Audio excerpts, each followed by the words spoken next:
Folks, welcome back. My name is Rudy. You're watching Folks Incorporated. Another Dear Rudy thing here. I'm trying to acknowledge some of these interesting things. This one's two things. Rudy, number one. Dear Rudy! Yes. What's going on with the Flesh and Blood buyouts? Why are so many single cards doubling and tripling in price? Why are so many rainbow foils from the Alpha, WTR, Arc, and Cruise cycle up 2 to 300%? Why are cold foils going back up and none are existent? And why is Monarch First Edition up 30-40% from its lows? Blah, blah, blah. Okay, that's a good one. Number two, Rudy, same person.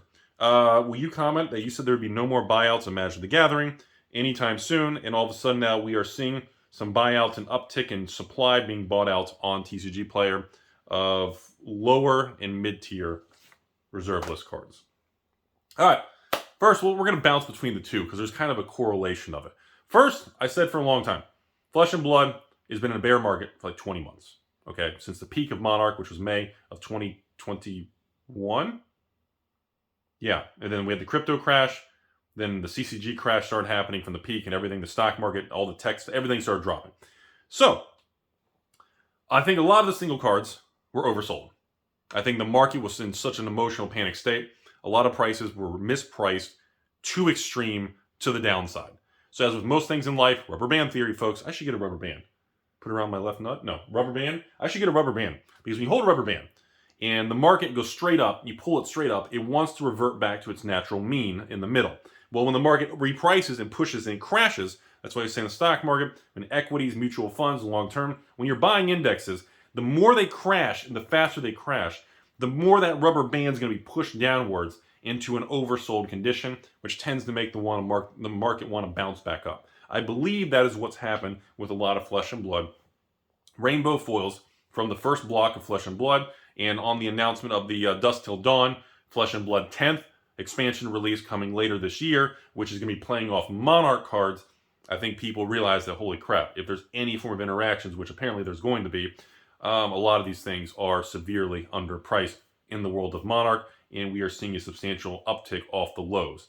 And again, should Monarch First Edition boxes, have ever been at $750 a box? No, it was a bubble. It was manipulated by some bad people. Should Rudy have sold his 2 Monarch First Edition boxes with playmat and promo card for the $9.99? No, because based on what we know, that was mispriced also. But now that we know all this, it's easy to acknowledge when things are mispriced or a ripoff or too high and manipulated, because now we have the data. We didn't back then. So we all had to kind of speculate on it.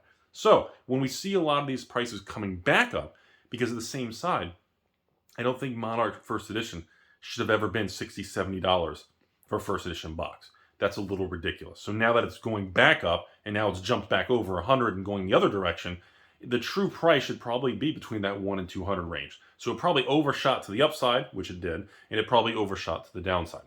Now, a lot of these single cards that are getting bought out are because the actual player base is continuing to grow in the Flesh and Blood world around the world, not just within the United States. And a lot of these cards being bought out are playable cards, are speculators speculating that these cards are going to interact with new cards, and of course, that draws attention and creates demand, and there's no additional supply on these older sets from a year or 2 or 3 years ago.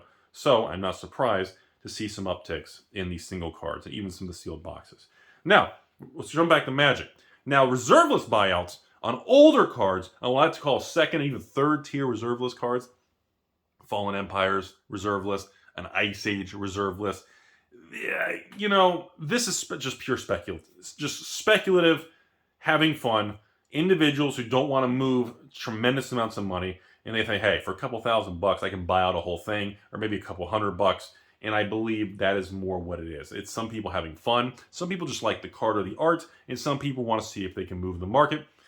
And, it may work for them, and it may not work for them, and they may be contacting me, and I end up buying them all out in the future, making a video. I don't know. That's up to the individual and their personal situation for them to make that decision. But I believe a lot of these lower end reserve list cards being targeted and getting some activity, I would use extreme caution. I would rather somebody, in my opinion, again, I want you to be a real licensed advisor, not a guy in a basement with a haircut coupon. In my opinion, I would probably, if I was looking to put a couple grand into Magic reserve lists, and that was my only option, I don't think I'd want to buy 1,000 $3 Fallen Empire Ice Age Reserve List cards for $3,000. In my opinion, I'd probably want to take the $3,000 and buy just a couple Arabian Nights cards, or even $3,000. Buy an unlimited piece of Power 9. Buy an unlimited Mox for around $3,000 on eBay. You know, buy a bunch of dual lands. You know, I would rather buy things that are iconic, that we know are at a point of being symbolic and special and not going anywhere. That's what I would rather go in the direction of. So in my opinion, I don't think like seeing these buyouts and upticks in Flesh and Blood singles and sealed is the same thing as like third tier reserve list, Ice Age, Chronicles, Fallen Empires, and, you know, Homelands. You know, some of these cards, I mean, look, I love Homelands. I love Fallen Empires. I still don't like Chronicles. I am a huge fan. I actually really liked Homelands. I know it's a goofy set. The flavor, the feel, the art, and the style. I was a huge, and I still am, have a very soft spot for Homelands. Is there financial value in it? There are reserve list cards in Homelands.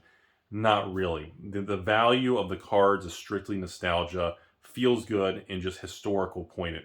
There's no real playability. There's no overpowered cards in Homelands. There's always speculation on some of the reserve list cards, but I don't see tremendous easy money to be made in them.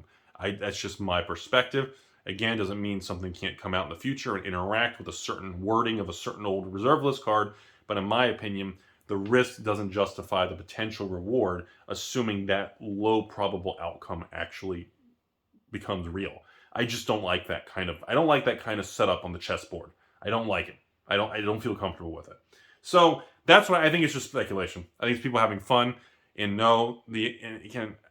there's just like, okay, I did the Pokemon video the other day about people speculating that the Sword and Shield era was a bubble, right? And I told you, in my opinion, it wasn't a bubble, and we went through in that video why I think it's authentic demand based on constant supply, people wanting it, the singles market, the secondary, and I went through all that.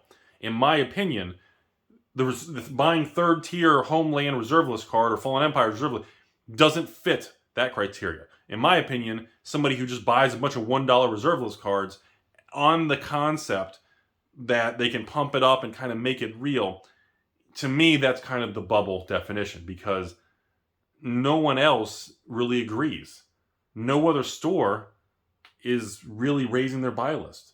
And that, I think, is what the real difference is, everybody. I hope that makes sense, and I hope that kind of differentiates it. So again, to summarize it, I think Flesh and Blood stuff, a lot of it was just mispriced to the downside, and the market's repricing. I think there's speculation on some cheap reserve list cards for people who don't have a lot of capital and they want to have fun.